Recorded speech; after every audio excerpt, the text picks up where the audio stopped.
방금 찬양대 찬양했던 것처럼 그 가사처럼 우리 기독교는 우리가 얼마나 연약한지를 인정하고 받아들입니다. 우리 기독교는 우리 스스로 강해지고 또 세상이 볼 때에 도저히 넘어뜨릴 수 없는 그런 성과 같이 굳건한 성과 같이 그렇게 우리 자신을 세우려고 하지 않습니다. 왜냐하면 우리의 소망이 다르기 때문에 그렇습니다. 우리의 소망은 하나님께 있습니다. 우리가 연약함을 인정하고 받아들이고 고백하고 하는 것은 거기에 하나님의 은혜가 있기 때문에 그렇습니다. 이것을 믿기 때문이죠. 주의 사랑이 연약한 우리를 붙들어 주시고 독수리의 날개쳐 오름같이 우리를 다시 일으켜 주시는 것을 우리가 믿고 또 소망하기 때문인 줄 믿습니다. 오늘 다윗의 시편을 보게 되면 다윗은 자신의 삶이 얼마나 연약한지를 고백을 합니다. 연약함을 고백하는 그 과정을 보게 되면 그가 갈등하고 고민하고 낙심하고 절망하는 그런 과정을 지나게 되지요. 우리 함께 같이 보겠습니다. 1절과 2절을 보겠습니다. 내가 말하기를 나의 행위를 조심하여 내 혀로 범죄하지 아니하리니 악인이 내 앞에 있을 때에 내가 내 입에 재갈을 먹이라 하였도다. 내가 잠잠하여 선한 말도 하지 아니하니 나의 근심이 더 심하도다.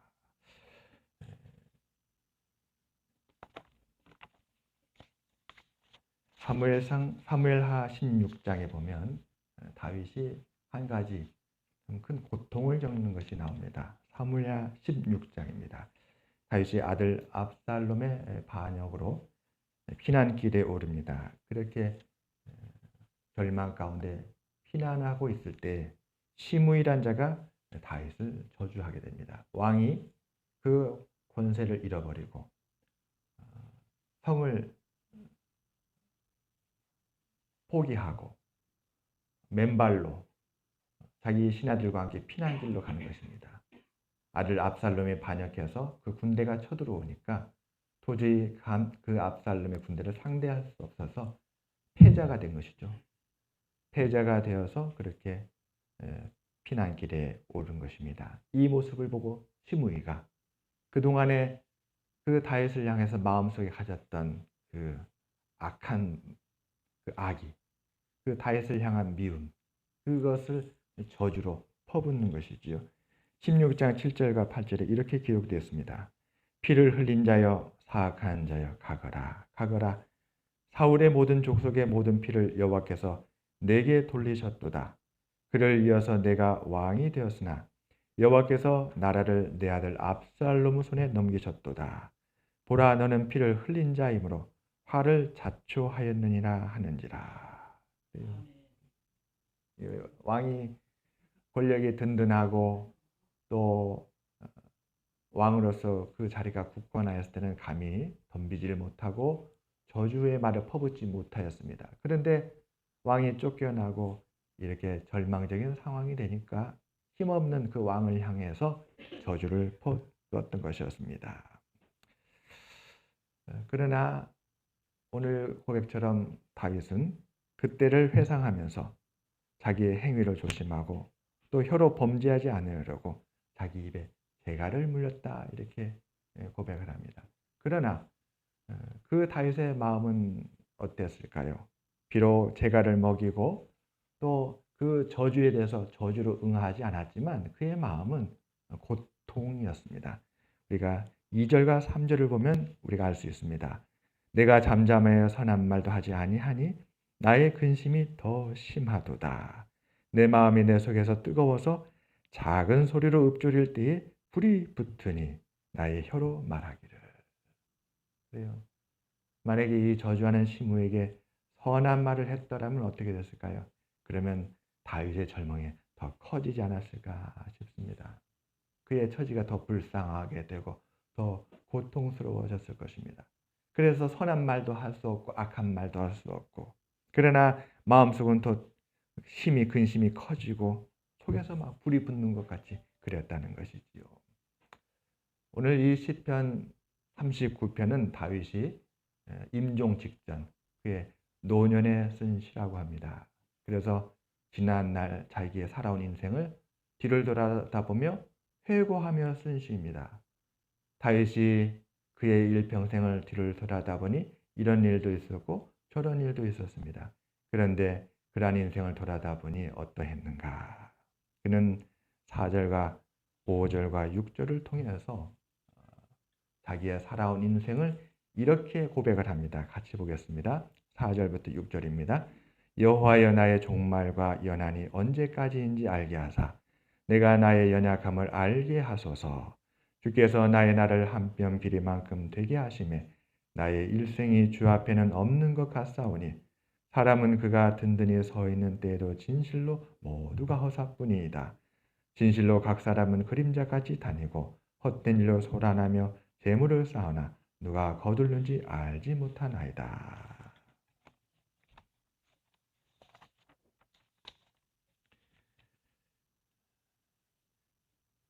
해결할 수 없는 벽에 부딪힐 때에 다윗은 하나님 앞에 그 해결할 수 없는 일로 말미암아 이렇게 구한 것입니다.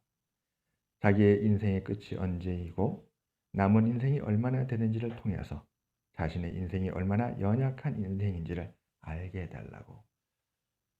아들 압살롬의 반역을 어떻게 해결할 수 있겠습니까? 뿐만 아니라 다윗이 겪었던 수많은 고통과 절망들, 자신이 원해서 그가 부딪힌 고통과 절망도 아니었고, 또 그가 그 고통과 절망을 해결해 보려 했지만 자기의 힘으로는 할 수 없었던 그러한 일들 돌아다 보면서 그는 하나님 앞에 고백한 것입니다. 하나님, 나의 연약함을 알게 하여 주시옵소서. 다윗 하면 떠오르는 가장 큰 사건은 골리앗을 쓰러뜨린 사건이죠. 그는 대단한 영웅이었습니다. 그는 이스라엘의 가장 강한 자였습니다.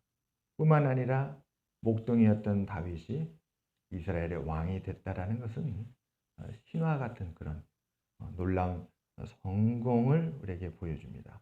어떻게 목자가 어린 소년이었던 목동이 이스라엘의 다스린 자 왕이 될 수 있었을까?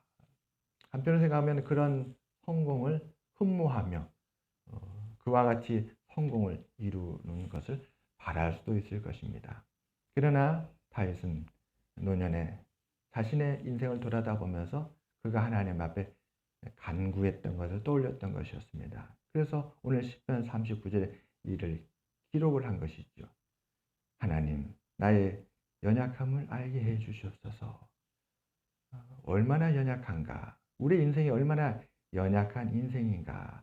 뒤를 돌아다 보니 정말로 우리의 삶은 우리의 눈을 볼 때는 너무 긴 것 같지만 그러나 하나님 앞에서는 한 뼘 손날 만큼밖에 안 되는구나. 칼빈이라는 사람은 그렇게 썼어요. 한 뼘 하면 한 7.5cm 정도. 하나님 앞에 우리의 60년, 70년, 80년 이 긴 장구해 보이는 인생의 시간이 하나님 앞에는 겨우 7cm 정도밖에 안 되는 짧은 인생이었다.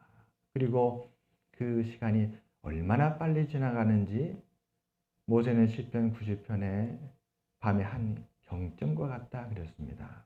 우리의 날이 화살과 같이 날아간다. 이러한 것들을 뒤돌아보니 다윗은 고백하는 것이죠. 하나님, 우리의 사는 날의 모든 것은 허사뿐이었고 또 한 사람 한 사람 우리가 살아가는 것은 그림자 같습니다. 여러분, 그림자는 어떻습니까? 아침에 해가 뜨면 나타났다가 저녁 때 해가 지면 사라지죠. 그림자의 그 수명은 사실은 하루 24시간도 아닙니다. 해가 떴을 때의 그 짧은 시간, 6시간, 7시간, 그것이 그림자의 수명입니다. 그 그림자로 비유하면서 우리 각 사람은 이처럼 그림자같이 살아간다.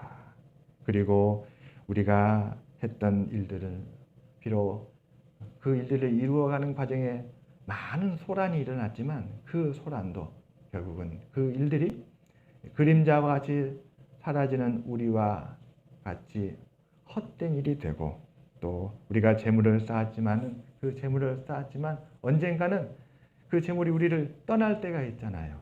우리가 그 재물을 떠날 때 그 재물을 누군가한테 주고 가야 될 것입니다.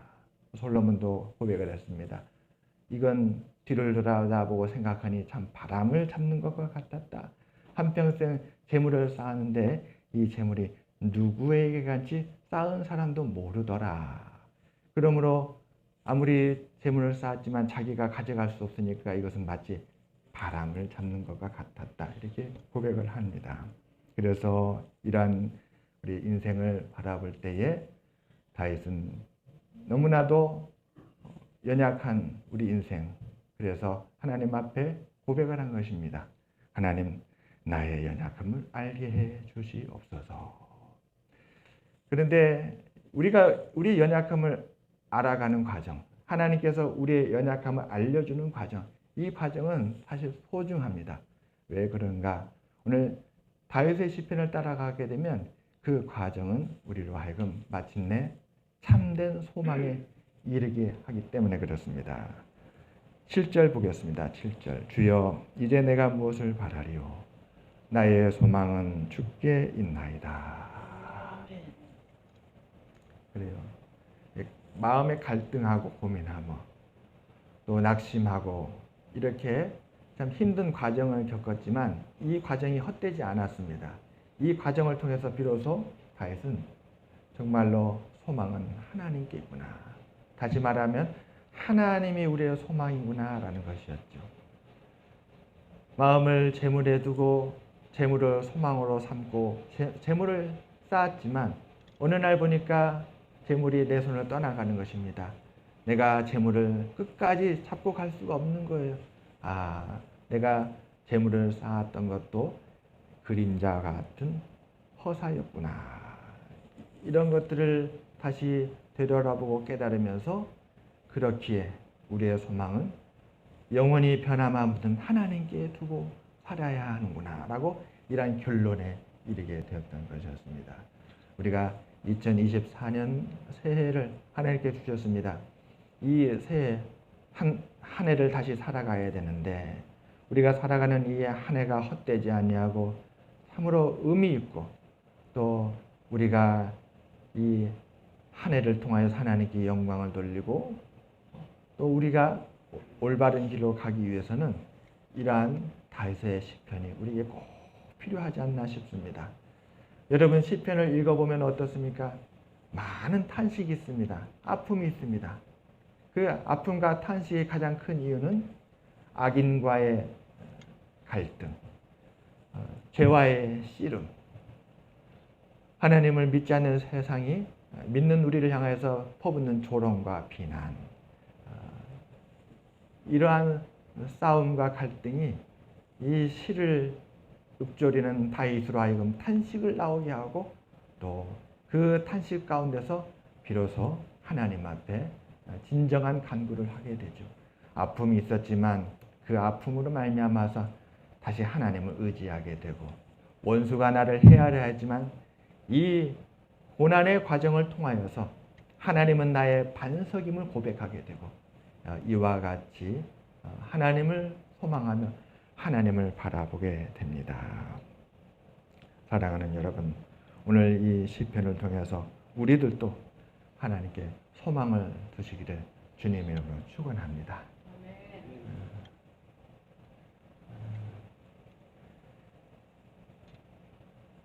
다윗도 사실은 우리와 같은 사람이지요. 이러한 시를 그가 노년에 지었다라는 것. 다윗도 젊었을 때에 많은 시련을 통하여서 오늘과 같은 이 시를 우리에게 들려주게 되었습니다. 여러분, 우리가 시편 릴레이를 하고 있는데 다윗이 사울에게 쫓겨서 고난을 겪을 때가 있습니다. 광야, 유대 광야로도 가고 아둘람 굴로도 피하고 십광야에도 이르게 되고 엔게디 황무지에 이르게 되고 그 10여 년간의 그 고난, 이 고난을 통하여서 다윗이 많은 시를 읊었습니다. 그 시가 시편 50편부터 시편 60편에 걸쳐서 나오게 됩니다. 그 아픔의 시간을 통해서 비로소 다윗은 참된 소망이 무엇인가를 찾아가게 됩니다. 올 한해 2024년 우리도 많은 힘든 일을 겪고 만나게 될 것입니다. 그러나 그런 일들을 만날 때마다 다시 하나님의 말씀이 우리로 하여금 하나님께 소망을 두고 갈 수 있도록 인도해 주시기를 주님으로 축원합니다. 시편 23편은 이렇게 노래하지요. 여호와는 나의 목자시니 내게 부족함이 없으리로다. 저가 나를 푸른 초장에 누이시며 쉴만한 물가로 인도하시는도다. 내 영혼을 소생시키시고 자기 이름을 위하여 의의 길로 인도하시는도다. 내가 사망의 음침한 골짜기로 다닐지라도 해를 두려워하는 것은 주께서 나와 함께 하심이라. 주의 지팡이와 막대기가 나를 안위하시나이다. 주께서 내 원수의 목전에 상을 베푸시고 내 머리에 기름 부으시니 내 잔이 넘치나이다. 내가 평생에 주의 선하심이 나의 평생에 함께하며 내가 주의 전에 영원히 거하리로다. 슬픔과 탄식과 아픔이 있었지만 그것이 결론이 아니었습니다. 이러한 과정을 통해서 모든 시편이 우리에게 마지막으로 보여주는 것은 하나님이 우리의 구원자가 되셨고 우리를 건지셨고 인도했다라는 것이었습니다. 오늘 우리들도 그 결론을 향하여서 올 한 해를 달려가시기를 주님의 이름으로 축원합니다. 여러분 어제도 많은 아픔이 있었을 것입니다. 또 그저께도 아픔이 있었을 것입니다. 우리가 아픔을 통하면서 눈물을 흘리기도 하고 또 마음에 큰 갈등을 하기도 합니다. 그러나 그런 과정은 우리가 꼭 필요한 것이라 믿습니다. 시므이가 그렇게 다윗을 저주할 때에 다윗에 함께한 병사들이 그 시므이의 목을 베려고 하였습니다. 그러자 다윗은 그러한 그의 장수들에게 이렇게 말을 합니다. 사무엘하 16장 10절과 11절입니다. 수르야의 아들들아 내가 너희와 무슨 상관이 있느냐. 그가 저주하는 것은 여호와께서 그에게 다윗을 저주하라 하심이니 내가 어찌 그리하였느냐 할 자가 누구겠느냐. 내 몸에서 난 아들도 내 생명을 해하려 하거든. 하물며 이 베냐민 사람이랴. 여호와께서 그에게 명령하신 것이니 그가 저주하게 버려두라. 그러니까 다윗은 시므의 저주를 이렇게 본 것입니다. 저 시므의 저주는 하나님이 시므의 입을 빌려서 내게 하신 말씀이다. 그렇게 했다는 거예요. 참 놀라운 고백이 아닙니까?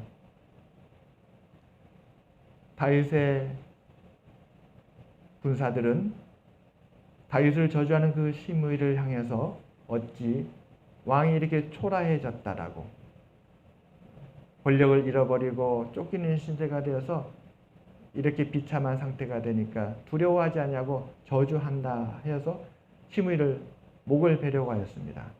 그런데 다윗은 그걸 허락하지 않았어요. 그리고 그것을 이렇게 해석한 것입니다. 그가 나를 저주한 것은 하나님이 내게 말씀하신 것이다. 그의 입을 빌려서 나를 징계하신 것이다. 이렇게. 그리고 다윗은 겸손하게 참회하는 마음으로 갑니다. 그리고 다윗은 모든 것을 하나님께 맡기지요. 그의 군사들에게 말합니다. 하나님의 뜻이 어디에 있는지 모르지만 하나님께서 나를 긍휼히 여기신다면 이 또한 나를 선으로 인도해 주실 것이다. 이렇게 모든 걸 하나님께 맡깁니다.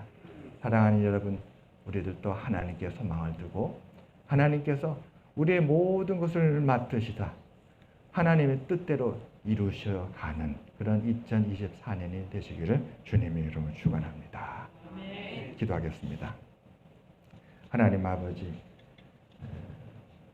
우리가 어떤 길로 걸어가야 될지, 2024년을 어떻게 우리가 살아가야 될지